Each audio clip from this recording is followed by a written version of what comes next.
अच्छा जी, हमारी discussion last lecture में हो रही थी इस्लामिक सोर्स ऑफ फाइनेंस पे, तो कोई question? Islamic source of finance में बेसिक प्रिंसिपल यही रहता है कि no party should be exploited और no party should have a risk of loss. मतलब मेनली यही कॉन्सेप्ट आता है, things should be certain, this is the main idea. तो या no party should be in a disadvantageous position as to other. दो parties के दरमियान financing arrangement हो रहा है, किसी पार्टी को दूसरे के मुकाबले में कोई डिसएडवांटेज ना हो, इंसाफ का पहलू सामने रखा जाए, ये बेसिक प्रिंसिपल हमारा रहता है। अच्छा जी, इस्लामिक फाइनेंस के बाद there are some other common sources of equity finance. इन पे भी हम कोई ब्रीफ 2-2 नंबर का नोट एक्सपेक्ट कर सकते हैं या कोई एमसीक्यू भी हमें मिल सकता है इन पे। एक है जी venture capital. Venture capital provided to a private company by specialist investment institution. Venture capitalist specialist investment institution होते हैं जो प्राइवेट कंपनीज को फाइनेंस कैपिटल प्रोवाइड करते हैं, जो कि जनरली वो हासिल कर रहे होते हैं from the loans. Venture capital company bank से लोन लेगी, बैंक से लोन लेके वो डिफरेंट बिजनेसेस में इक्विटी इन्वेस्टमेंट करते हैं, डिफरेंट प्राइवेट कंपनीज में इक्विटी इन्वेस्टमेंट करते हैं। लेकिन ये इन्वेस्टमेंट विन करने के लिए, अब यहां पे ध्यान में रखिएगा, फिलहाल हम इसको as a source of finance पढ़ रहे हैं। मतलब मैं अगर किसी कंपनी का फाइनेंस पर्सन हूं और मेरी कंपनी को फाइनेंस की जरूरत है, तो एक तरीका यह है कि मैं किसी वेंचर कैपिटलिस्ट कंपनी से राब्ता करूं, किसी वेंचर कैपिटल कंपनी से राब्ता करूं, उनसे कहूं कि मेरी कंपनी को प्रोजेक्ट के पैसे की जरूरत है, आप मेरे प्रोजेक्ट में पैसा लगाइए। तो वेंचर कैपिटल कंपनी क्या करती है, उसके पास बैंकों से लोन उसने अरेंज करके लाइंस रखी होती हैं, तो वो बैंक से लोन लेके मुझे इक्विटी फाइनेंस दे देगी, मेरे पास वो इक्विटी इन्वेस्टमेंट करेगी। अच्छा जी, इसके लिए जरूरी है कि जो कंपनी पैसे मांगने गई है वेंचर कैपिटल कंपनी के पास, it should demonstrate a clear strategy and convincing business plan. आप पैसे मांगने गए ना प्रोजेक्ट के लिए, किसी बिजनेस प्लान के लिए, तो वो स्ट्रेटेजी उस प्लान की, और प्लान बड़ा क्लियर होना चाहिए। वेंचर कैपिटल जो कंपनी है उसमें जो उनके लोग हैं उनको वो प्लान अपील करना चाहिए। अगर कन्विंसिंग प्लान होगा तभी इन्वेस्टर पैसा इन्वेस्ट करने का फैसला करता है। तो जनाब, यहां पे हम यही बात कर रहे हैं कि पैसा मिल जाएगा वेंचर कैपिटल कंपनी से, लेकिन उसके लिए जरूरी है कि बिजनेस स्ट्रेटेजी और बिजनेस प्लान क्लियर होना चाहिए। अच्छा जी, वेंचर कैपिटल जो ऑर्गेनाइजेशन है उनकी एक खास रिक्वायरमेंट होती है, वो सिर्फ तब पैसा इन्वेस्ट करने पे तैयार होंगे when there is a clear exit route. Exit route से मुराद, इन्वेस्टर पैसा लगा के प्रोजेक्ट में आपका शेयर होल्डर बना, तो वो चाहेगा कि कल को जब मैं इस प्रोजेक्ट में अपनी इन्वेस्टमेंट बेचना चाहूं तो मुझे कोई तरीका ऐसा मिले जिससे मैं अपनी इन्वेस्टमेंट बेच सकूं। एग्जिट रूट से मुराद, आप अपनी इन्वेस्टमेंट उस कंपनी में बेच के वहां से किसी और बिजनेस में पैसा अपना इन्वेस्ट करना, शिफ्ट करना चाहो तो कर सको। तो जनाब, एग्जिट रूट के बगैर वेंचर कैपिटल लोग इन्वेस्ट नहीं करते किसी बिजनेस में। अब प्राइवेट कंपनी में एग्जिट रूट जरा मुश्किल होता है, क्योंकि प्राइवेट कंपनी तो अनलिस्टेड कंपनी होती है। अगर वेंचर कैपिटल ने उसमें शेयर ले लिए तो कल को वो शेयर किसको बेचेगा, मुश्किल है। तो देयर इज अ पॉसिबिलिटी कि वेंचर कैपिटल कंपनी आपके साथ एग्रीमेंट करे कि भाई मैंने 3 से 7 साल में पैसा यहां से निकालना है, तो आप 3 से 7 साल में अपनी कंपनी का इंट्रोडक्शन कराओगे। सुना ना इंट्रोडक्शन? क्या होता है इंट्रोडक्शन? कंपनी को स्टॉक एक्सचेंज में लिस्ट करवाना। तो अगर एक प्राइवेट कंपनी को पैसा चाहिए वेंचर कैपिटल कंपनी से, तो one option to offer exit route could be, क्योंकि venture capital company exit route के बगैर पैसा नहीं लगाती, उसने 3, 4, 5, 7 साल बाद पैसा वहां से निकालना होता है, किसी और कारोबार में लगाना होता है। ये उनके कारोबार करने का अंदाज है, उनके पैसे इन्वेस्ट करने का अंदाज है, उनकी स्ट्रेटेजी है। तो वो तब तक किसी कारोबार को पैसा नहीं देंगे जब तक उनको एग्जिट रूट ना मिले। और एग्जिट रूट देने की एक ऑप्शन हो सकती है कि आप जो वेंचर कैपिटल से पैसा लेने का, इन्वेस्टमेंट का एग्रीमेंट कर रहे हो, उसमें आप इंट्रोडक्शन की क्लॉज डाल दो कि जी 5 साल बाद हम अपनी कंपनी को इंट्रोडक्शन में ले जाएंगे, मतलब स्टॉक मार्केट में लिस्ट करवा लेंगे। तो जब कंपनी के शेयर स्टॉक मार्केट में लिस्ट हो जाए तो exit is very simple, stock market में शेयर बेच दें, आपको पैसे मिल जाएंगे आपके वापस। अच्छा जी, when VC is appropriate, it is important source of finance for management buy out. Management buy out क्या होती है, ये टर्म यू शुड नो। जब शेयर होल्डर अपने शेयर्स कंपनी की मैनेजमेंट को बेच दें। जब शेयर होल्डर अपने शेयर्स कंपनी की मैनेजमेंट को बेच दें, मैनेजमेंट हमारा CFO है, GM प्रोडक्शन है, GM सेल्स है, GM मार्केटिंग है, एम्प्लॉइज हैं कंपनीज के, सीनियर मैनेजमेंट है, तो शेयर होल्डर अब रिटायर होना चाहते हैं, उनको पैसे की जरूरत पड़ गई, तो वो अगर अपने मैनेजमेंट एम्प्लॉइज से ही एग्रीमेंट करके उनको शेयर बेच रहे हैं तो उसको मैनेजमेंट बाय आउट कहा जाता है। ठीक है, अब मैनेजमेंट बाय आउट का एक इशू रहता है कि मैनेजमेंट बहरहाल एम्प्लॉइज होते हैं ना, और कोई जदी पुश्ती, कोई अमीर, कोई पैसे वाले तो नहीं होते, और कारोबार, एक चलते कारोबार को खरीदने के लिए पैसा चाहिए होता है, तो generally management will not have required funds, they will need some investor to help them in buying business from the shareholder. वो इन्वेस्टर कौन हो सकता है? Venture capitalist, VC company. Management buy out, shareholder ने management को offer किया कि आप हमसे शेयर खरीद ले, हम अपना बिजनेस बेचना चाहते हैं। मैनेजमेंट को ना जनरली अट्रैक्शन होती है कि शेयर होल्डर से वही बिजनेस खरीद लें, क्योंकि उनको फियर है कि अगर उन्होंने बिजनेस ना खरीदा, किसी और ने खरीद लिया, तो हो सकता है वो उनको नौकरी से निकाल दे। एक ये भी वजह होती है जिसकी वजह से मैनेजमेंट को जब ये ऑफर आती है तो उनका दिल चाहता है कि हम खरीदें इस बिजनेस को। दूसरी ऑप्शन ये भी होती है कि भाई हम सारी जिंदगी नौकरी करते आए हैं, अब मालिक बनने का मौका मिला है तो कोशिश कर ली जाए। और तीसरी बात, मैनेजमेंट से बेहतर कारोबार को समझता कौन है? ऑलरेडी 5-5, 8-8, 10-10 साल से वहां बैठे काम कर रहे हैं, तो उनको ये भी होता है कि हम तो कारोबार को बड़ी अच्छी तरह समझते हैं, हमें तो पता है कारोबार कितना प्रॉफिटेबल है, so that's why they want to buy that business. पैसा लेके नहीं होता उनके पास, सो पैसा चाहिए, VC company management buy out को सपोर्ट करती है।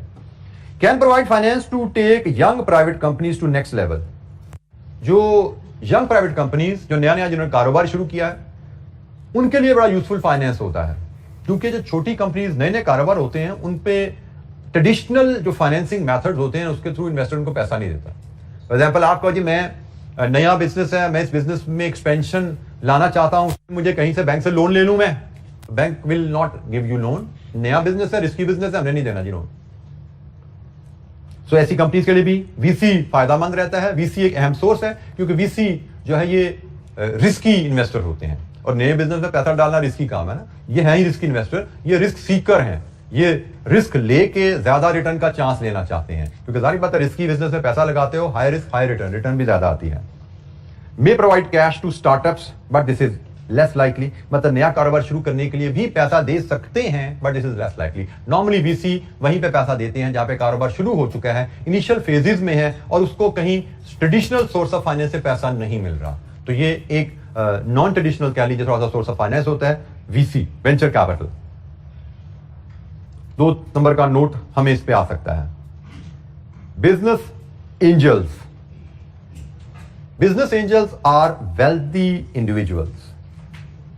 वेल्दी इंडिविजुअल्स हैं जिनके पास पैसा है लेकिन कारोबार की ऑप्शन नहीं है, कारोबार की स्किल नहीं है, तो ऐसे लोग भी लोगों के कारोबार में पैसा इन्वेस्ट करने पे तैयार होते हैं। They invest directly in small businesses, usually bye purchasing new equity share. New equity share, किसी एग्जिस्टिंग शेयर होल्डर से शेयर नहीं लेते, ये उन बिजनेसेस में पैसा डालते हैं जिन बिजनेसेस को एक्सपेंशन में जाने के लिए पैसा मजीद चाहिए। जब एग्जिस्टिंग शेयर होल्डर पैसा अपना शेयर बेचता है ना, वो पैसा कंपनी को नहीं जाता, वो शेयर होल्डर की जेब में जाता है। अच्छा जी, business angels they invest only in those businesses जिनको एडिशनल फाइनेंस चाहिए। एग्जिस्टिंग शेयर होल्डर शेयर बेचता है तो वो पैसा कंपनी की जेब में नहीं जाता, एग्जिस्टिंग शेयर होल्डर की जेब में जाता है। कंपनी को पैसा चाहिए तो कंपनी को नए शेयर इशू करने हैं, तो बिजनेस एंजल्स नए शेयर्स में पैसा इन्वेस्ट करता है, सिर्फ उन बिजनेस में पैसा इन्वेस्ट करेगा जिनको पैसे की जरूरत है। शेयर होल्डर्स को पैसा नहीं देता, कंपनी को पैसा देता है। They don't get involved in the management, जैसे मैंने पहले बोला, business angel they have the money but they don't have the skill. वो काम करना नहीं चाहते, वो सिर्फ अपने पैसे को इन्वेस्ट करके उस पर रिटर्न लेना चाहते हैं। They are not that common बहुत नहीं है, आसानी से ये हमें इन्वेस्टर अवेलेबल नहीं होते, but this option is available. Again, हम ये ऑप्शन क्यों पढ़ रहे हैं? हम किसी छोटी कंपनी में काम कर रहे हैं या कोई हम अपना कारोबार शुरू कर रहे हैं जो कि एक नया सेटअप है, छोटा बिजनेस है, उसमें हमें पैसे की जरूरत पड़ी, तो हमारी कंपनी को पैसे की जरूरत पड़ी या हमें अपने कारोबार के लिए पैसे की जरूरत पड़ी। We should know business angels exist करते हैं, वेल्दी इंडिविजुअल्स होते हैं जिनको अगर कोई अच्छी बिजनेस ऑप्शन मिले, they are willing to invest in equity. When appropriate, business angels are a way of small companies to raise equity finance, normally at the very start of their life. बिल्कुल initial period में जब business अभी बन रहा है, embryonic stage पे है, उस स्टेज पे फाइनेंस की जरूरत है तो business angels can be helpful. Private equity funds,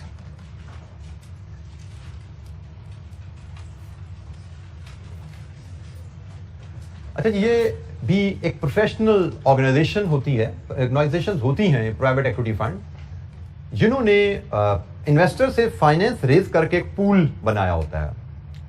इनका काम क्या है कि बिजनेसेस जिनको पैसे की जरूरत है उनको फाइनेंस देना, इक्विटी इन्वेस्टमेंट देना, but they generally buy reasonably large stake in somewhere mature business. ये स्टार्टअप्स वगैरह में नहीं जाते, जैसे हमने पीछे पढ़ा वेंचर कैपिटल इनिशियल फेजेस में या बिजनेस एंजल इनिशियल फेज पे। ये प्राइवेट इक्विटी फंड ऐसे बिजनेस में नहीं जाते, ये ऐसे बिजनेस में जाते हैं जो जरा मैच्योर बिजनेस है और उसमें रीजनेबली लार्ज स्टेक लेते हैं। लार्ज स्टेक कुड बी 30% और मोर, 30% और मोर। ये कैसे काम करेंगे? There are different ways in which they may work, लेकिन इनका एक टिपिकल स्टाइल जो होता है प्राइवेट इक्विटी फंड्स का, they would like to buy majority control of an existing and mature business, and they will try to enhance its value by eliminating inefficiencies or driving growth. कोई एक चलता हुआ business, उसका एक majority control ये लेना चाहेंगे, ये मेजोरिटी कंट्रोल एक चलते हुए बिजनेस का लेना चाहेंगे, कंट्रोल मतलब मैनेजमेंट में शामिल होना चाहेंगे। इनका मकसद क्या होगा कि हम मैनेजमेंट में शामिल हों और बिजनेस शायद जो लोग चला रहे हैं, मैनेजमेंट जो है इसकी शायद इतनी प्रोफेशनल नहीं है। हम with our experience we can remove inefficiencies from the business and we can put the business on the growth track. तो जब ये एक बिजनेस खरीदते हैं, जाहिर बात है बिजनेस जब खरीदा जाता है तो उसकी जो हालत होती है उसके हिसाब से कीमत दी जाती है। फिर ये उसकी मैनेजमेंट में आएंगे, उस बिजनेस की हालत को बेहतर कर देंगे, बिजनेस को ग्रोथ के ट्रैक में डाल देंगे।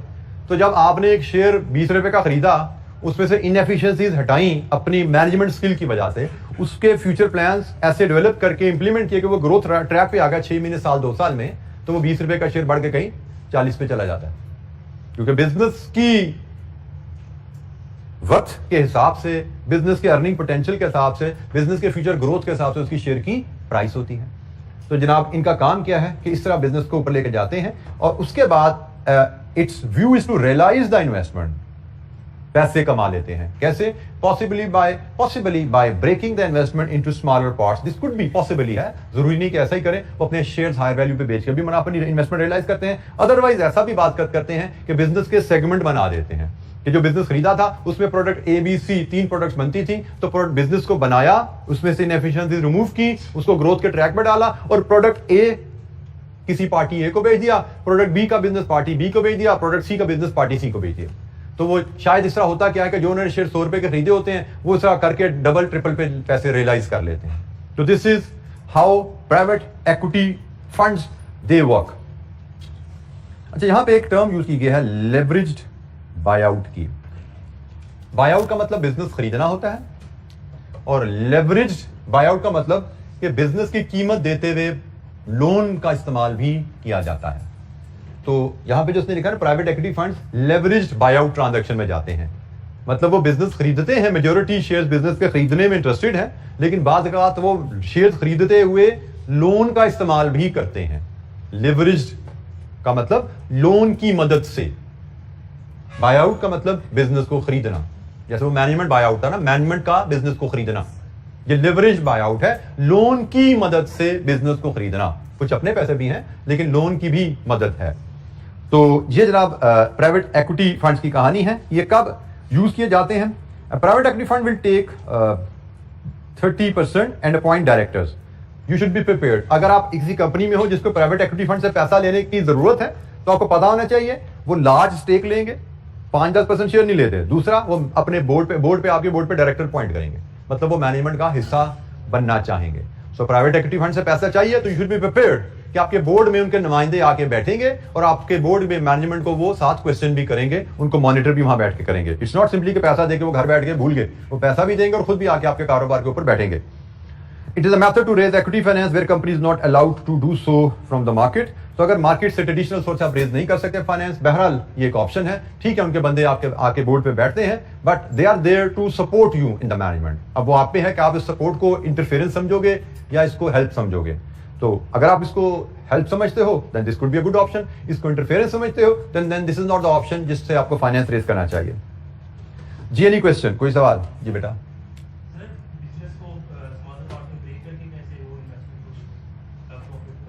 बेटा आप आगे हम चलेंगे, आपके साथी ने सवाल किया बिजनेस को स्मॉलर पार्ट में कैसे ब्रेक करके बेचा जा सकता है। अभी हमारा बड़ा लिमिटेड सा स्कोप है हमारे सिलेबस का। ये सिलेबस आपके सामने सही ट्रू शेप में ओपन अप होगा C5 4 में। बिजनेस को स्मॉलर पार्ट्स में ब्रेक करना, खासकर बिजनेसेस इतने ग्रो कर जाते हैं। आपने शुरू किया था, छोटा सा बिजनेस था, 1 प्रोडक्ट थी, 2 प्रोडक्ट थी, 3 प्रोडक्ट कर ली, फिर तीनों प्रोडक्ट्स ग्रो करते करते इतनी बड़ी हो गई हैं कि वो एक अम्ब्रेला के तहत उनको मैनेज करने में दिक्कत आनी शुरू हो जाती है बास का। तो इट लुक्स फिजिबल कि इनको 3 टुकड़ों में 3 अलग-अलग कंपनियां बना दी जाए। ए लिमिटेड बना के प्रोडक्ट ए का बिजनेस उसको ट्रांसफर कर दिया जाए। अकाउंटिंग, रिपोर्टिंग, लीगल साइड क्या है उस पर हम नहीं जाते। बी लिमिटेड बना के प्रोडक्ट बी का बिजनेस उसको ट्रांसफर कर दिया जाए। सी लिमिटेड बना के प्रोडक्ट सी का बिजनेस उसको ट्रांसफर कर दिया जाए और एबीसी लिमिटेड जो पुरानी कंपनी थी वो बंद हो जाए। तो अब एबीसी लिमिटेड बंद होगी है, ए लिमिटेड एक कंपनी बन गई, बी लिमिटेड दूसरी बन गई, सी लिमिटेड तीसरी बन गई, तीनों के अलग-अलग सीईओज हैं। और शायद एबीसी लिमिटेड के शेयर होल्डर थे वो सारे ही ए बी सी तीनों में शेयर होल्डर थे, लेकिन अब ये 3 छोटी कंपनीज बन चुकी हैं। पहले एबीसी लिमिटेड एक बड़ी कंपनी थी, अब ये 3 छोटी कंपनीज बन गई हैं। तो कॉर्पोरेट कैसे इनको चेंज किया जाता है, लीगल साइड जैसे मैंने कहा, अकाउंटिंग साइड, उस पर हम नहीं जा रहे, हमारा स्कोप नहीं है, बट बड़े बिजनेसेस को छोटे कंपोनेंट्स में डिवाइड किया जाता है। और जब छोटे कंपोनेंट में डिवाइड कर दिया तो उनको बात का आप कोई ए बेचना चाहो तो ए बेच दो, बी बेचना चाहो तो बी बेच दो, सी बेचना चाहो तो सी बेच दो, तीनों कंपनीज बेचना चाहो तो तीनों कंपनीज बेच सकते हो। लेकिन एबीसी जब एक कंपनी है तो वो बड़ी कंपनी है, बड़ी कीमत है उसकी, उसको बेचना मुश्किल होता है। तो ये भी एक रीजन होती है कि बड़ी कंपनी को बेचना मुश्किल है, उसके ग्राहक कम मिलते हैं, छोटी कंपनी का ग्राहक मिल जाते हैं। तो आप बड़ी प्रोडक्ट, जैसे बड़ी कंपनी, आप मार्केट में गए, आपने कहा जी मुझे 150 चाहिए, वो कहेंगे 150 तो हमारे पास नहीं, 100 ले लो। आपने उसके 3 हिस्से किए, आपने 3 हिस्से किए, 50 50 50। अब आपने 50 की कंपनी ऑफर की, हो सकता है 45 में सौदा हो जाए आपका, हो सकता है 40 में हो जाए। फिर 50 की कंपनी ऑफर की, 40 45 में सौदा हो गया। फिर तीसरी 50 की ऑफर की, 40 45 में सौदा हो गया। तो पहले जब इकट्ठी थी 150 मांग रहे थे आप, कोई नहीं दे रहा था, 100 से ऊपर कोई जा नहीं रहा था। अब 3 सेगमेंट हो गए हैं तो शायद 40-40 करके आपने 120 की बेचनी है तीनों कंपनीज। तो स्मॉलर सेगमेंट्स में you are able to fetch better prices. जी जी बेटा, बिल्कुल हमने कहा वो कंपनी जो ट्रेडिशनल सोर्स से फाइनेंस नहीं ले सकते। अगर कोई लिस्टेड कंपनी आपकी, फिर तो आप आईपीओ से पैसा ला सकते हो ना, क्योंकि वो तो वो ऑप्शन ओपन है। हम तो उन बिजनेसेस की बात कर रहे हैं जो ट्रेडिशनल सोर्स से फाइनेंस रेज नहीं कर सकते। ये सारे सोर्सेज उन्हीं की हमने बात की है। हमने वीसी बात की, वो उन्हीं कंपनीज की है। हमने बिजनेस एंजल्स की बात की, हमने प्राइवेट इक्विटी फंड की बात की, ये उन्हीं कंपनीज के लिए इक्विटी ऑप्शन है जो ट्रेडिशनल मेथड से इक्विटी फाइनेंस रेज नहीं कर सकते। जी कोई सवाल? जी बेटा।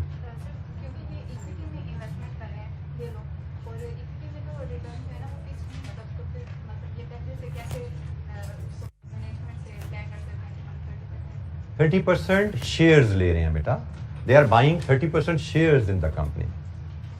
ठीक है, तो कंपनी जो भी मुनाफा कमाएगी, जो भी कमाएगी, जब शेयर्स इनके पास 30% है तो कंपनी के मुनाफे में भी इनका 30% हिस्सा होगा। They are not demanding return, 30% return नहीं है, 30% शेयर्स की बात हो रही है।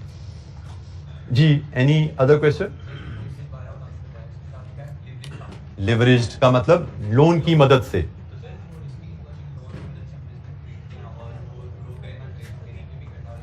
लोन की मदद से इक्विटी इन्वेस्टमेंट करना रिस्की है या नहीं? Indeed it is risky, but equity investors होते ही जनरली रिस्की हैं। वो रिस्की प्रोजेक्ट में ही पैसा लगाते हैं, but they don't take all the loan. मैंने कहा लिवरेज बायआउट, ऐसे बायआउट की ट्रांजैक्शन जिसमें लोन की मदद ली गई। ऐसा है नहीं आपने 100 रुपए कीमत दी, सारे का सारा लोन लिया हुआ है। मे भी आपने 10 20 30 रुपए लोन लिया हुआ है, 70 रुपए अपने डाले, 100 रुपए से आपने कंपनी के शेयर बाय कर लिए। लिवरेज बायआउट जिसमें लोन की मदद शामिल है, सारा लोन नहीं है। जी एनी क्वेश्चन? कोई और सवाल? अच्छा जी, ये एक और छोटा स्टैंड लोन, छोटा सा टॉपिक है, एसेट सिक्योरिटाइजेशन एंड सेल। जैसे मैंने आपसे बात की कि ये सारी डिस्कशन हमने डिटेल में, डेप्थ में, बहुत बड़े कैनवस के ऊपर जाके BFD में C5 4 में करनी है। ये सारे पॉइंट्स शायद वहां पे हमारे सामने दोबारा आने वाले हैं। लेकिन ये उनकी फाउंडेशन हम यहाँ पे बेस के लिहाज से थोड़ा डिस्कशन कर रहे हैं ताकि आप आर्टिकल में जब जाएंगे इंशाअल्लाह कैप के बाद तो वहाँ पे भी कोई फाइनेंस रिलेटेड कुछ टर्म डिस्कस हो तो you should be familiar with these terms. अच्छा जी, एसेट सिक्योरिटाइजेशन एंड सेल, ये क्या ट्रांजैक्शन है? ये खास नेचर की ट्रांजैक्शन होती है। Let's read through this transaction. Conversion of existing, होता क्या है इसमें जी? Conversion of existing assets into marketable security, existing asset को मार्केटेबल सिक्योरिटी में कन्वर्ट करना, this is known as asset back securitization. और अगर conversion of future cash flows into marketable securities, this is known as future flows securitization. दो securitization की term use होती हैं, एक एसेट बैक सिक्योरिटाइजेशन होती है और एक फ्यूचर फ्लोज सिक्योरिटाइजेशन होती है। अच्छा जी, एक टिपिकल ट्रांजैक्शन हम डिस्कस करते हैं जिससे आपको ये सिक्योरिटाइजेशन की टर्म थोड़ी सी समझ आएगी।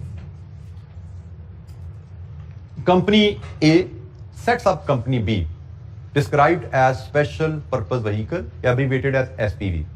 कंपनी ए ने एक कंपनी बी बनाई जो कि एसपीवी है, स्पेशल पर्पस व्हीकल है, खास मकसद के लिए बनाई है। स्पेशल पर्पस व्हीकल ऐसी कंपनी को कहते हैं जो रूटीन किसी कारोबार के लिए नहीं बनाई जाती, किसी खास मकसद के लिए बनाई जाती। वो मकसद क्या है? And transfer an asset to it. A company B बना के अपना एक एसेट उसको ट्रांसफर करती है। वो एसेट क्या है? Right to future cash flows, right to future cash flow. For example, company के पास एक रेंटेड बिल्डिंग है, कंपनी ए के पास एक रेंटेड बिल्डिंग है, तो कंपनी जिसके अगले 10 साल के रेंटल के एग्रीमेंट्स हुए हुए हैं, तो कंपनी ए ने कंपनी बी बना के वो बिल्डिंग कंपनी बी को ट्रांसफर की, right to future cash flows B को ट्रांसफर हुआ। बी ने क्या किया? बी ने issues securities to investors for cash. B के पास जब बिल्डिंग आई तो बी इन्वेस्टर के पास गई, से डेट इन्वेस्टर के पास गई और उनको कहा जी मैं टीएफसी डिवेंचर इशू करना चाहती हूं, तो आप मुझे से 10 करोड़ दीजिए, मैं उस पर सालाना आपको 8% इंटरेस्ट रिटर्न मिलेगी आपको। इन्वेस्टर ने कहा जी रिटर्न कहां से आएगी? ये बिल्डिंग, ये किराए के एग्रीमेंट, यहां से मुझे सालाना इनकम आनी है, इस इनकम से मैं आपको रिटर्न पे कर पाऊंगी। कंपनी की तरफ से जवाब था। पैसे किस लिए चाहिए? ताकि ए को बिल्डिंग की कीमत देनी है हमने। ए ने बी को बिल्डिंग दी है तो कीमत नहीं लेनी उसने, तो बी ने ऑप्शन क्या बनाई कि भाई मेरे पास बिल्डिंग है जिससे मैं रेंटल इनकम कमाती हूं, तो मुझे आप पैसा दीजिए ताकि मैं इस बिल्डिंग की कीमत अदा करूं और इस बिल्डिंग के रेंट से जो आएगी उसका आपका मैं इंटरेस्ट और रीपेमेंट का बंदोबस्त करूं। तो जनाब ये बी ने क्या किया? These investors are then entitled to benefit that will accrue from the asset that is rent of the premises in our example. Cash raised by the B against the issuance of securities then paid to the company as price of the premises. तो ये एक transaction बनी, B को SPV बनाया गया है। अच्छा जी, ये कब किया जाता है काम? इस मकसद क्या है इस काम का, इस ट्रांजैक्शन का? Asset securitization is used extensively in the financial service industry. Normally ये बैंक्स वगैरह इसको यूज करते हैं, फाइनेंशियल सर्विसेज में इसको यूज किया जाता है, लेकिन मैंने जो आपको एग्जांपल दी ये एक नॉर्मल कंपनी की एग्जांपल है, नॉर्मल कंपनी भी इसको यूज कर सकती है। फायदा क्या है? It allows conversion of asset which are not marketable into marketable asset. Marketable asset कह लीजिए, मार्केटेबल सिक्योरिटीज कह लीजिए। आपके पास एक कंपनी के पास था क्या? बिल्डिंग। अब building itself was not marketable, लेकिन जब ये कंपनी ए ने बिल्डिंग बी को दी और बी ने इस बिल्डिंग के अगेंस्ट डिवेंचर इशू कर दी है, अब वो डिवेंचर एक मार्केटेबल इंस्ट्रूमेंट है, डिवेंचर एक मार्केटेबल इंस्ट्रूमेंट है, तो आपने इस प्रोसेस में किया क्या कि अपने एक एसेट को विच वाज नॉट मार्केटेबल आपने उसको कन्वर्ट कर लिया एक मार्केटेबल इंस्ट्रूमेंट में। बिल्डिंग आपकी कन्वर्ट हो गई है अब डिवेंचर्स में। कंपनी ए ने बिल्डिंग में से बी को ट्रांसफर कर दी भी है, बी ने उसके अगेंस्ट डिवेंचर इशू कर दिए हैं और अब बेसिकली ऑनरशिप बिल्डिंग की कंपनी बी के पास है, लेकिन उस बिल्डिंग की सिक्योरिटी के अगेंस्ट डिवेंचर रेज हो गए हैं। ए को बेसिकली पैसा चाहिए था, रेंटल से उसको सालाना इनकम आ रही थी, उसको अपफ्रंट पैसा चाहिए था 10 करोड़। रेंटल से तो सालाना 1 करोड़ आता था। इस ट्रांजैक्शन से ए ने फाइनेंस रेज कर लिया 10 करोड़ का, सालाना रेंटल इनकम उसने ट्रांसफर कर दी बी को ताकि वो चली जाए डिवेंचर होल्डर को, और डिवेंचर होल्डर से पैसा 10 करोड़ ए के पास आ गया। ए की फाइनेंसिंग नीड एसेट को ट्रांसफर करके पूरी होगी। अब उसका एसेट मार्केटेबल सिक्योरिटी में कन्वर्ट हो गया है। कल को ए को पैसे की जरूरत नहीं रहती, वो चाहता है मैं बिल्डिंग को वापस अपने नाम ट्रांसफर करूं, तो वो डिबेंचर मार्केट से बाय कर ले और मैच्योरिटी पे बी से हिसाब किताब कर ले अपना, बिल्डिंग वापस अपने नाम लेना चाहे तो ले सकता है। तो बिल्डिंग भी देखा जाए तो बी के पास है, जो कि बेसिकली एक ही कंपनी है ना, तो बिल्डिंग की ओनरशिप भी सिक्योर्ड है और बिल्डिंग को वापस लेना भी कोई मसला नहीं। जब पैसे होंगे मार्केट से उसके डेट को रिडीम करके बिल्डिंग को रिलीज करवा के बिल्डिंग भी वापस आ जाएगी और फिलहाल कैश फ्लो नीड भी आपकी पूरी होगी। It allows the company to borrow at rates, ये एक बड़ा अहम फायदा है जी। It borrows the company to borrow at rates that are commensurate with the rating of the asset which could be better than the rating of the company. ये एक बड़ा अहम पॉइंट है जी। एसेट सिक्योरिटाइजेशन बाज़ का सस्ते रेटों पे लोन लेने के लिए भी किया जाता है। एक आर्गुमेंट आप में से कोई ये भी दे सकता था कि ए खुद भी तो डिबेंचर इशू कर सकती थी, बिल्डिंग तो ए के पास पड़ी हुई है ना, बिल्डिंग ए के पास थी, ए खुद भी चाहती तो बिल्डिंग बी को बेचने की बजाय अपने पास बिल्डिंग थी यहीं से डिबेंचर ऑफर कर देती कि बिल्डिंग ये खड़ी हुई है तो इसमें मुझे पैसे चाहिए, ये बिल्डिंग आपको सिक्योरिटी में देता हूं, मुझे पैसे दीजिए जी, आप इस बिल्डिंग के रेंट से मैं आपको इनकम पे कर दूंगा, ये पैसे मैंने प्रोजेक्ट वाई में लगाने हैं। ए खुद भी ऑफर कर सकती थी, लेकिन ए की इस ऑफर में मसला क्या होना था, इन्वेस्टर ने सोचना था कि ए के पास बिल्डिंग तो है लेकिन ए हमसे पैसा ले किस ले रहा है, प्रोजेक्ट एक्स वाई जेड में लगाने के लिए। तो कल को अगर प्रोजेक्ट एक्स वाई जेड में ए को नुकसान हो गया तो हमें रीपेमेंट नहीं कर पाएगा ए, डिफॉल्ट में जाएगा ए, डिफॉल्ट में जाएगा तो बिल्डिंग हमें कोर्ट के थ्रू बेचनी पड़ेगी, हमारे खर्चे भी होंगे, डिले भी होंगे, नुकसान भी होगा। लेंडर थोड़ा घबराएगा लोन देते हुए ए को, क्योंकि लेंडर लोन दे रहा है ए को और ए के और भी कारोबार हैं जिसमें नुकसान का अंदेशा है। लेंडर को रिस्क नजर आता है ए को लोन देने में, लेकिन जब ए वही बिल्डिंग बी को ट्रांसफर करे, अब लेंडर की सोच क्या है कि भाई बी को किस लिए लोन चाहिए, बिल्डिंग खरीदने के लिए। बी कहां से पैसे देगा, बिल्डिंग के रेंटल से। बी के कारोबार में कोई रिस्क है, बी का कारोबार तो सिर्फ एक रेंटल का है ना, तो रेंटल के कारोबार में तो कोई रिस्क नहीं है, तो बी की कंपनी को तो फ्यूचर में नुकसान होने का कोई अंदेशा ही नहीं है। तो बी जो बात कर रहा है वो विदाउट, उसके चांसेस हैं कि वो उसको ऑनर कर पाएगा, क्योंकि उसके पास कोई ऐसा रिस्क नहीं है, कोई ऐसा बिजनेस नहीं है जिसमें उसको कोई पैसे डूबने का अंदेशा हो। वही बिल्डिंग ए के पास थी, इन्वेस्टर ए को देखते पैसा देते हुए हिचकिचा रहा था, क्योंकि ए के पास और भी कारोबार हैं, ए ने दूसरे बिजनेस से और भी कर्जे लिए हुए हैं। हम ये पहली बात कर चुके हैं सोर्स ऑफ फाइनेंस में, पहले ही कर्जे लिए हुए हैं, पहले भी ए ने पता नहीं किस किस बैंक के पैसे देने हैं, तो हमें भी पैसा मांग रहे हैं, ठीक है बिल्डिंग है, रेंट है, लेकिन कंपनी तो यही है ना, तो ए जब डिफॉल्ट करेगी तो सारा का डिफॉल्ट हो जाएगा, हमारा भी हो जाएगा। लेकिन यही जब बिल्डिंग बी के पास ट्रांसफर हो जाती है तो अब वही बिल्डिंग है, वही ए की ओनरशिप में है, लेकिन सेपरेट एंटिटी है। अब इन्वेस्टर सिक्योर फील कर रहा है कि भाई बी के पास तो बिल्डिंग है, बस एक ही कारोबार है, उसी के लिए हम पैसे दे रहे हैं, उसी की इनकम से हमें पैसा वापस आएगा, तो इन्वेस्टर सिक्योर फील करता है। यही चीज यहां पे लिखी गई है कि it allows company to borrow at rates that are commensurate with the rating of the asset. Building की वजह से लोन मिल रहा है, बिल्डिंग की बेसिस पे लोन मिल रहा है, उसका रेट अच्छा हो सकता है, जबकि कंपनी की रेटिंग खराब हो सकती है, कंपनी में पैसा डूबने का खतरा है। इस बिल्डिंग में पैसा डूबने का खतरा नहीं है, बिल्डिंग जब तक ए के पास है तो आप ए को लोन दे रहे हो, बिल्डिंग जब बी के पास चलेगी तो आप बिल्डिंग के लिए सिर्फ बी को लोन दे रहे हो, पैसा सिक्योर हो जाता है, अच्छे रेट पे, कम इंटरेस्ट रेट पे लोन मिल जाता है। जी बेटा,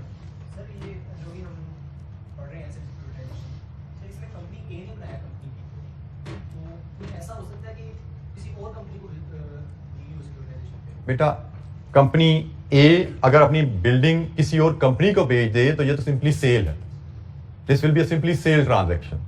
कंपनी ने बिल्डिंग बेच दी, ए ने बिल्डिंग बेची, पैसे मिले, अब कंपनी बी बिल्डिंग के साथ क्या करे क्या ना करे, अगर वो कंपनी बी कंपनी ए की नहीं है, उसका कंट्रोल कंपनी ए के पास नहीं है, तो बिल्डिंग आपकी बिक गई, आपकी ओनरशिप से निकल गई, आपको पैसे मिल गए, कहानी खत्म होगी। जबकि हमने एसपीवी बनाई है, स्पेशल पर्पस व्हीकल बनाई है, जिसको हमने बिल्डिंग बेची है, but we know this is temporary transaction.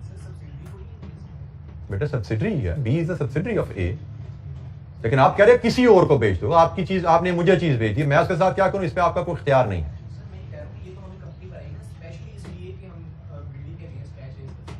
अब आपका कहना है अपनी किसी एग्जिस्टिंग कंपनी को बेच दें, हम बिल्डिंग अपनी किसी एग्जिस्टिंग कंपनी को बेच दें, तो फिर वही मसला है जो बिल्डिंग जब ए में था वो मसला था।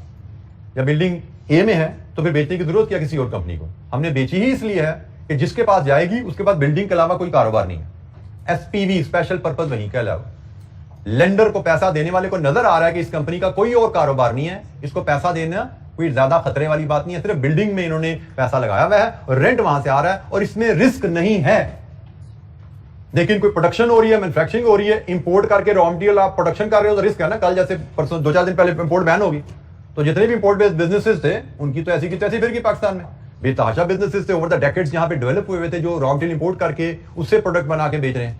तो इस तरह के कितने बिजनेसेस हैं जो इफेक्ट हुए होंगे? नंबर ऑफ क्रेडिटर्स लिक्विडेशन में शायद कम होने के जो कंपनी जी, कंपनी ए अगर अपने पास से डिबेंचर इशू करेगी बिल्डिंग अपने पास रख के, तो लेंडर को रिस्क रहेगा डिफॉल्ट का भी, और in the event of default recovery कितनी होती है उसका भी रिस्क रहेगा। लेकिन जब ये बिल्डिंग कंपनी बी के पास चली जाती है तो लेंडर को पता है कि भाई कंपनी बी के लेनदार सिर्फ हम हैं 100% और किसी ने कंपनी बी से पैसा नहीं लेना। तो जो भी अगर खुदा ना खास्ता डिफॉल्ट, पहली बार डिफॉल्ट होने के चांसेस कम है, अगर डिफॉल्ट हुआ भी तो सारा पैसा हमारे पास ही आएगा और कोई लेने वाला कंपनी बी से नहीं है। एसपीवी कंपनी बी बनी ही सिर्फ इस मकसद के लिए है। अच्छा जी, अभी तक हमने investment source of finance raise करने की बात की। ये थोड़ी सी डिस्कशन हटके इन्वेस्टमेंट के ऊपर है। फाइनेंस डिपार्टमेंट में कंपनी को सिर्फ फाइनेंस रेज करने की जरूरत नहीं पड़ती, बात कर बिजनेसेस के बाद सरप्लस पैसा भी आ जाता है। जो सरप्लस पैसे को कहीं इन्वेस्ट करना होता है वो भी फाइनेंस मैनेजर का ही रोल होता है। As a finance manager company को पैसे की जरूरत है, वो भी हमने रेज करना है, कहां से लाना है हमारा फैसला होगा, उसको हमने अरेंज करना है। और कंपनी के पास अगर सरप्लस पैसा है, किसी बिजनेस में कोई जैकपॉट लगा, सरप्लस पैसा आ गया, उसको कहीं पार्क करना है, कहीं इन्वेस्ट करना है कारोबार से हटके, अपने कारोबार से हटके, तो भी हमारा ही फैसला होता है। तो जनाब, जब हम कारोबार पैसे की इन्वेस्टमेंट की बात करते हैं तो एक छोटा सा टॉपिक हमें इस पे भी 2-4 नंबर का नोट आ सकता है। There are 2 types of investment, direct investment and indirect investment. Direct investment में इन्वेस्टर ओन ऑल और part of an asset, directly asset खरीदते हो। फॉर एग्जांपल, आपने पैसा लगाना है तो आप बिल्डिंग खरीद लो, आप एक बिल्डिंग खरीद लो, आपका सरप्लस पैसा है, आपने कहा जी हम एक छोटा सा प्लाजा ये खरीद लेते हैं, दिस इज डायरेक्ट इन्वेस्टमेंट। सारा खरीद लो, या आपको लगा प्लाजा ज्यादा है, मेरे पास आधे पैसे हैं, तो दोस्त से मिलकर पार्टनरशिप में ले लो, 50-50% पैसा डाल के ले लेते हैं। तो आप ऑल और पार्ट ऑफ एसेट खरीदो, this is called direct investment. Indirect investment क्या है कि आप बिल्डिंग नहीं खरीदते, वो बिल्डिंग जिस कंपनी की ऑनरशिप में है उस कंपनी में शेयर खरीद लेते हो। वो बिल्डिंग कंपनी एक्स लिमिटेड की है, एक्स लिमिटेड के पास एक नहीं 6 बिल्डिंग्स हैं, एक्स लिमिटेड ने 6 बिल्डिंग्स खरीद के किराए पे दी हुई हैं। तो आपने बिल्डिंग लेकर किराए पे देनी थी ना, तो आपने कहा जी मैं अपनी बिल्डिंग खरीदने के मेरे पास पैसे नहीं है, तो मैं एक्स लिमिटेड के शेयर ले लेता हूं। पूरी बिल्डिंग खरीदने के पैसे नहीं है, एक्स लिमिटेड के शेयर ले लेता हूं। तो अगर मैं एक्स लिमिटेड का शेयर होल्डर हूं और एक्स लिमिटेड बिल्डिंग्स की मालिक है, तो इनडायरेक्टली मैंने पैसा बिल्डिंग में लगा दिया ना। This is called indirect investment, कि आप investor gains exposure to the risk and rewards of an underlying asset without actually owning it. Building की ओनरशिप डॉक्यूमेंट देखोगे उसमें मेरा नाम नहीं है, उसमें एक्स लिमिटेड का नाम है, लेकिन बिल्डिंग के रिस्क एंड रिवॉर्ड्स का असर मेरे तक पहुंचेगा क्योंकि एक्स लिमिटेड का शेयर होल्डर मैं हूं। बिल्डिंग का कोई एप्रिसिएशन है वैल्यू की, उसका फायदा मेरे तक आएगा थ्रू एक्स लिमिटेड। बिल्डिंग में खुदा ना खास्ता कोई नुकसान हुआ है कोई अर्थक्वेक की वजह से, उसका नुकसान थ्रू एक्स लिमिटेड मेरे तक आएगा, लेकिन I am not the owner of the building. मैंने लेकिन एक्सपोजर मेरा है बिल्डिंग के रिस्क एंड रिवॉर्ड्स के ऊपर। सो ये डायरेक्ट और इनडायरेक्ट इन्वेस्टमेंट है। आपके पास जब सरप्लस पैसा है तो आप उसको डायरेक्ट इन्वेस्टमेंट में भी डाल सकते हो, इनडायरेक्ट इन्वेस्टमेंट में भी डाल सकते हो। You should know there are 3 areas जिनकी बेसिस पे आप डायरेक्ट और इनडायरेक्ट इन्वेस्टमेंट को डिफरेंशिएट कर सकते हैं। Divisibility, direct investment usually not divisible है, मतलब बिल्डिंग खड़ी हुई है, लेनी है तो ले लो, मैक्सिमम क्या होगा 2 बंदे मिल जाओगे, 3 बंदे मिल जाओगे। लेकिन इनडायरेक्ट इन्वेस्टमेंट, आपको शेयर चाहिए, एक्स लिमिटेड के 4 करोड़ शेयर हैं, आप 100 शेयर लेना चाहो, 200 लेना चाहो, 1000, 10,000, 20,000, 50,000, जितने मर्जी शेयर ले लो, highly divisible. Direct investment usually non divisible है, इनडायरेक्ट इन्वेस्टमेंट हाईली डिविजिबल है। आपके पास जितने पैसे हैं उस हिसाब से जितना छोटा पोर्शन लेना चाहो उस एसेट का आप उसमें एक्सपोजर ले सकते हो। Liquidity, direct investment generally non liquid होते हैं। बिल्डिंग खरीद ली ना, आपको जी मुझे बिल्डिंग बेचनी है, कल पैसे चाहिए, जितना बड़ा आपका एसेट है उसको बेचने में, उसके पैसे रियलाइज करने में उतना ज्यादा टाइम लगता है। मतलब मे बी 5 मरले का घर है, 6 महीने में पैसे आ जाए, 1 नाल का घर है, हो सकता है 10 महीने लगे। प्लाजा है, हो सकता है 3 साल का एग्रीमेंट हो गया, ये 3 साल में पेमेंट करेंगे, खरीदने वाला इलिक्विड है। लेकिन अगर आपने शेयर लिए हुए हैं, हाईली लिक्विड है। शेयर है ना, स्टॉक मार्केट में जाओ, जब मर्जी बेचो, जितने मर्जी शेयर है, आपका 4 करोड़ कंपनी के शेयर है, 4 करोड़ में से 1 करोड़ आपके पास है, 2-4-5 दिन के नोटिस पे पैसे आ जाएंगे आपके पास, सबके केस, ठीक है। तो लिक्विड होते हैं। होल्डिंग पीरियड, ख्याल रखना है कि जनरली अगर आप लॉन्ग पीरियड के लिए पैसा इन्वेस्ट करना चाहते हो, only then you should plan direct investment. मतलब 5, 7, 8 साल के लिए पैसा इन्वेस्ट करना है, 10 साल के लिए पैसा इन्वेस्ट करना है, फिर आप डायरेक्ट इन्वेस्टमेंट में पैसा डालोगे। लेकिन अगर आपने 2, 4, 6 महीने के लिए, साल के लिए पैसा इन्वेस्ट करना है, तो indirect investment is an option. तो हम as a finance person investment के भी जिम्मेदार होते हैं। तो पैसा हम कंपनी का डायरेक्ट इन्वेस्टमेंट में भी डाल सकते हैं, इनडायरेक्ट में भी डाल सकते हैं। डायरेक्ट इन्वेस्टमेंट के क्या फीचर हैं, कब हमें डायरेक्ट इन्वेस्टमेंट को प्रेफर करना है, इनडायरेक्ट इन्वेस्टमेंट के क्या फीचर हैं, कब इसको प्रेफर करना है। एमसीक्यू एक आध या 2-3 नंबर का नोट, इन्वेस्टमेंट और डायरेक्ट और इनडायरेक्ट इन्वेस्टमेंट में डिफरेंस आ सकता है। अच्छा जी, एक एस्पेक्ट मैं आपसे शेयर करूंगा। यह एस्पेक्ट इनिशियली बुक पढ़ते हुए तो हमें नजर नहीं आता है कि आपके सिलेबस में, पहले यह पुराने सिलेबस में ये कंपोनेंट हमारे था स्कोप में, लेकिन नया सिलेबस जो आया था बुक में ये चीज़ नज़र नहीं आई। लेकिन मैं जब कुछ दिन पहले रिव्यू कर रहा था इसमें आई के क्वेश्चन बैंक को देख रहा था, तो सब वो क्वेश्चन बैंक में उन्होंने वो सवाल रिटेन किया हुआ था। असूलन तो बात यही बनती है कि भाई जो चीज़ किताब में नहीं है वो सिलेबस में नहीं है, जो चीज़ किताब में नहीं है बेशक क्वेश्चन बैंक में उस पर सवाल भी आ जाए वो सिलेबस में नहीं है। लेकिन टॉपिक चूंकि इन्वेस्टमेंट से ही रिलेटेड था और मुझे लगा कि एज अ स्टूडेंट आपके लिए बेनिफिशियल रहेगा उसको जानना, तो मैंने कहा 5 मिनट हम उस पर भी इन्वेस्ट कर देते हैं, कोई उसमें हर्ज नहीं है, क्योंकि ये ऐसी टर्म है जिन पे अक्सर बच्चे कंफ्यूज रहते हैं कि ये क्या है। तो और इस्लामिक फाइनेंस भी हमने पढ़ा है, उससे भी रिलेट होता है। ये मैं एडेंडम आज ही आपसे इस पर शेयर भी कर लूंगा, मैंने इसको डेवलप किया हुआ है। फिलहाल मैं इसको ये एडेंडम यहीं से आपसे डिस्कस करता हूं। Investment and speculation. Stock market में शेयर्स बाय करना इन्वेस्टमेंट भी है, स्पेकुलेशन भी है। इन्वेस्टमेंट इस्लाम में परमिसिबल है और स्पेकुलेशन इस्लाम में हराम है। एक ही काम है, वही काम शेयर्स बाय किया स्पेकुलेशन है, शेयर्स बाय किया ए लिमिटेड के शेयर बाय करना स्पेकुलेशन है, ए लिमिटेड के शेयर बाय करना इन्वेस्टमेंट है। स्पेकुलेशन हराम है, इन्वेस्टमेंट हलाल है। तो how do we differentiate investment और स्पेकुलेशन को? इन्वेस्टमेंट आप तब शेयर्स बाय करने को कहेंगे जब आपने इन्वेस्टमेंट पैसे लॉन्ग टर्म के लिए इन्वेस्ट किए हैं, आपने बाय किया है मे बी 5 साल 7 साल के लिए, कि आज शेयर खरीदा है 5 साल बाद बेचेंगे, वी कॉल इट इन्वेस्टमेंट। आज आपने शेयर खरीदा है इसलिए कि मैंने कल बेचने हैं, दिस इज स्पेकुलेशन। खरीदे लिमिटेड के शेयर हैं इस नियत से कि कल बेचने हैं या 2 घंटे बाद बेचने हैं, मुनाफे के लिए चांस लिया आपने, तो दिस इज स्पेकुलेशन। आज खरीदे हैं इसलिए कि 5 साल के लिए पैसे मेरे पास अवेलेबल है, मैंने 5 साल के लिए इन्वेस्ट कर दिए, 5 साल तक इस कारोबार से जो मुनाफा आएगा वो मैं एंजॉय करना चाहता हूं, this is investment. Attitude toward risk. जब आप इन्वेस्टमेंट कर रहे हैं तो आप रिस्क न्यूट्रल कहलाते हैं, लेकिन जब आप स्पेकुलेशन कर रहे हैं तो आप रिस्क सीकर हैं। रिस्क न्यूट्रल क्या है? वो इन्वेस्टर जो सोच समझ के नाप तोल के डिसीजन ले, वो रिस्क न्यूट्रल कहलाएगा। रिस्क सीकर क्या है? जो सोचे समझे बगैर छलांग मार दे। जैसे अगर आप कंपनी ए में शेयर ले रहे हो 5 साल के लिए, आपने क्या काम किया होगा? आपने कंपनी ए के पिछले 5-7 सालों की परफॉर्मेंस स्टडी की होगी, पिछले 5-7 सालों में इसने कितना मुनाफा कमाया, कितनी रिटर्न देती है ये। फिर आपने सिर्फ पास्ट ही स्टडी किया होगा, आपने इस कंपनी के फ्यूचर के बारे में भी जानने की कोशिश की होगी, कंपनी के फ्यूचर प्लान्स क्या हैं, कंपनी किस रेट से ग्रो करना चाह रही है, कोई नया प्रोजेक्ट भी ला रही है। आपने प्रॉपर स्टडी की होगी कंपनी की, और स्टडी करने के बाद रिस्क को वे करके फिर पैसे डाले कंपनी में।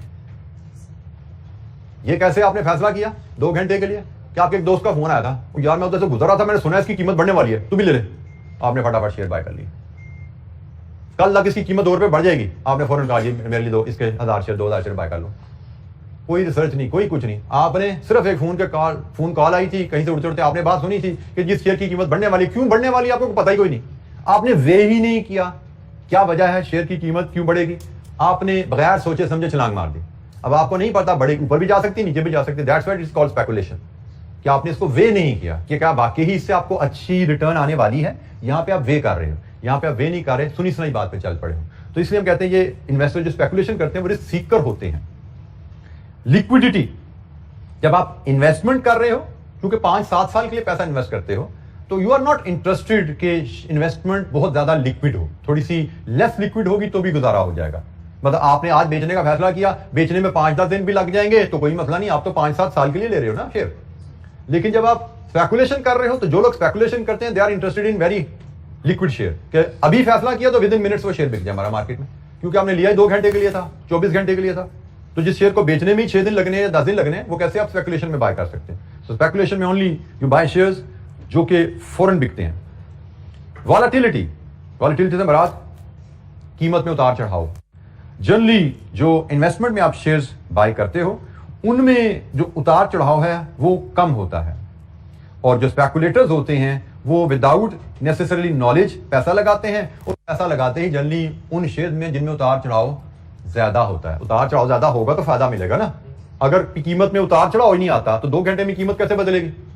कीमत में वो कहते हैं ना घड़ी तोला माशा जो होती है, वो अगर तोला माशा चलेगा तो उतार चढ़ाव कीमत में आएगा, और उतार चढ़ाव आएगा तो मुनाफा कमाओगे आप। लेकिन अगर कीमत हिलती नहीं अपनी जगह से तो 2 घंटे में, 4 घंटे में, 6 घंटे में, 20 घंटे में क्या कमाओगे?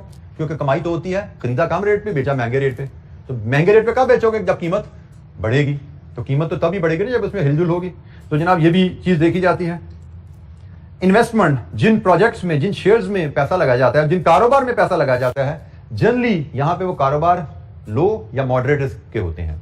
जबकि स्पेकुलेशन में जिन कारोबार को चुना जाता है, जिन कारोबार के शेयर लिए जाते हैं, वो कारोबार हाई रिस्क होते हैं। Low risk, moderate risk businesses, necessity based businesses generally low risk businesses समझे जाते हैं, और लग्जरी बेस्ड आइटम्स के बिजनेसेस जनरली हाई रिस्क समझे जाते हैं। बिल्कुल सिंपल वर्ड्स में अगर डिफरेंशिएट करूं, जो नेसेसिटी बेस्ड बिजनेसेस होते हैं उनमें भी इनकम में उतार चढ़ाव आता है, लेकिन उनमें उतार चढ़ाव के चांसेस कम होते हैं। लेकिन जो लग्जरी बेस्ड बिजनेसेस होते हैं उनमें भी इनकम में उतार चढ़ाव आएगा, लेकिन उतार चढ़ाव के चांसेस ज्यादा होते हैं। जैसे अभी हमने देखा इंपोर्ट बैन हुई, तो इंपोर्ट बैन हुई किन आइटम्स की? लग्जरी आइटम्स की। तो ऐसे बिजनेसेस जो लग्जरी आइटम्स की इंपोर्ट बेस्ड बिजनेसेस में थे, उनकी इनकम की ऐसी की तैसी फिर गई। लेकिन ऐसे बिजनेसेस जो नेसेसिटी बेस्ड बिजनेसेस आइटम्स के बिजनेस में थे और इंपोर्ट कर रहे थे, दे रिमेन प्रोटेक्टेड, वो बचे रहे। तो उतार चढ़ाव इनकम में आए, इसको वॉलेटिलिटी कहा जाता है। सो इन्वेस्टमेंट कर रहे हैं तो इन्वेस्टमेंट करते हुए जनरली आप ऐसे बिजनेसेस चुनते हो जिनमें रिस्क, उतार चढ़ाव इनकम में कम है, और वॉलेटिलिटी करते हुए आप ऐसे बिजनेसेस चुनते हो जिनमें उतार चढ़ाव थोड़ा सा निस्बतन ज्यादा है। एक्सपेक्टेड रिटर्न, चूंकि यहां पे रिस्क लो मॉडरेट है तो रिटर्न भी आप मॉडरेट एक्सपेक्ट कर रहे होते हो, और यहां पे चूंकि आप रिस्क हाई ले रहे होते हो तो रिटर्न भी आप हाई की उम्मीद लगा के बैठे होते हो। रिटर्न आती कहां से है? हमें पता है इन्वेस्टमेंट से रिटर्न 2 सोर्सेज से आती है, एक रेगुलर सालाना रिटर्न और एक कैपिटल गेन। शेयर में डिविडेंड और कैपिटल गेन दोनों होती हैं, और डिवेंचर में भी हमने पढ़ा था इंटरेस्ट एंड कैपिटल गेन बन जाता है वहां पे। सो जो तो इन्वेस्टमेंट होती हैं इनमें दोनों इनकम आएंगी, इनमें एनुअल रिटर्न भी आएगी और कैपिटल एप्रिसिएशन भी मिलेगी। वेयर एज स्पेकुलेशन में आप सिर्फ कैपिटल एप्रिसिएशन में इंटरेस्टेड हो, क्योंकि एनुअल रिटर्न लेने के लिए तो साल से ज्यादा शेयर रखोगे तो रिटर्न आएगी। तो यहां पे लिखा लिया या आपने 2 दिन, 4 घंटे, 6 दिन के लिए शेयर लिया, यहां पे आपको सालाना रिटर्न क्या मिलनी है? यहां पे आपको सिर्फ कैपिटल गेन मिलता है। And the last basis for investment choice, जैसे मैंने ऊपर एक्सप्लेन किया, केयरफुल रिसर्च है, और यहाँ पे इंट्यूशन है, र्यूमर है, चार्ट है, मतलब सम रिसर्च, मतलब रैंडम रिसर्च को कहते हैं, बेसिक रिसर्च आप जरूर कह सकते हैं, बट केयरफुल रिसर्च इंडीड यहाँ पे नहीं है। तो ये जी कुछ बेसिक डिफरेंस है। इस पे बाद में मुझे लगता है कि इस पे पास पेपर में क्वेश्चन पुरानी स्कीम में आया भी हुआ है, इसलिए मैंने इसको डिस्कस कर लिया कि बाद हमारा जो पेपर सेटर होता है उससे, क्योंकि ये आईकैप ने क्वेश्चन बैंक में भी ये टॉपिक दे दिया, पास पेपर में ये टेस्ट भी हुआ हुआ है, आल्दो टेक्स्ट बुक में ये हमारे नहीं है, और लेकिन चूंकि 5 मिनट की बात है मैंने कर लिया। तो ये 7-8 पॉइंट है, आपको अगर 3-4 पॉइंट भी याद रह जाएंगे कि इन्वेस्टमेंट स्पेकुलेशन में क्या फर्क है, डेफिनेशन, और 3-4 पॉइंट भी याद रहेगा तो हमारे इस पेपर के स्कोप के हिसाब से काफी है। हमारे पेपर में 2-3-4 नंबर से ज्यादा इस पे हमें नहीं आएगा। 3-4 पॉइंट, 4 नंबर के लिए 3-4 पॉइंट्स काफी हैं, हमने 8 यहाँ पे डिस्कस किए। जी बेटा, क्वेश्चन। डे ट्रेडिंग स्पेकुलेशन है, सुबह खरीदा शाम को बेचा, स्पेकुलेशन है, this is called day trading. जी, speculation is not permissible in Islam. अच्छा, ये आज के लिए इतना ही, बाकी इंशाल्लाह कल हम डिस्कशन अपनी कैरी रखेंगे। हमें कल 1-2 छोटे-छोटे से इसके पास पेपर के क्वेश्चन है, मैं एडेंडम आपसे शेयर कर लूंगा आज, उसमें ये क्वेश्चन भी 1-2 आ जाएंगे इसके पास पेपर के बॉन्ड वैल्यूएशन से रिलेटेड, हमें पास पेपर में क्वेश्चन आए हैं तो वो हम कवर कर लेंगे, और कल से इंशाल्लाह हम नया चैप्टर जो है कॉस्ट ऑफ कैपिटल का, उस पर बात शुरू करेंगे। स्पेकुलेशन में रियल ट्रांजैक्शन बिल्कुल होती है बेटा, ऐसा नहीं कि फिजिकली आप वहां पे जाके शेयर्स खरीदते, पैसे देके शेयर्स लेते हो। ये शेयर्स की ट्रांजैक्शन ऑनलाइन रिकॉर्ड हो जाती है, आपके डिजिटल लेजर्स होते हैं उसमें रिकॉर्ड हो जाती है। यस, ट्रांजैक्शन हैपन, आपके पैसे आपके अकाउंट से कट जाते हैं और अकाउंट में आपके शेयर्स ट्रांसफर की एंट्री डल जाती है।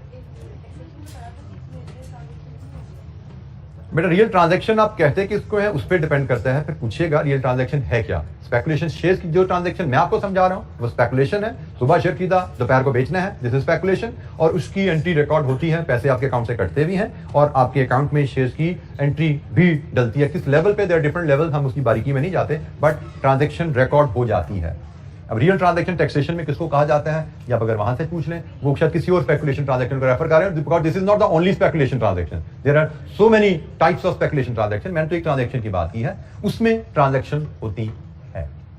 ठीक है जी, आज के लिए इतना ही, बाकी इंशाल्लाह कल हम कंटिन्यू करेंगे, 2 छोटे छोटे सवाल मैथमेटिक्स बेस करेंगे और फिर हम cost of capital next topic. Thank you, अस्सलाम वालेकुम।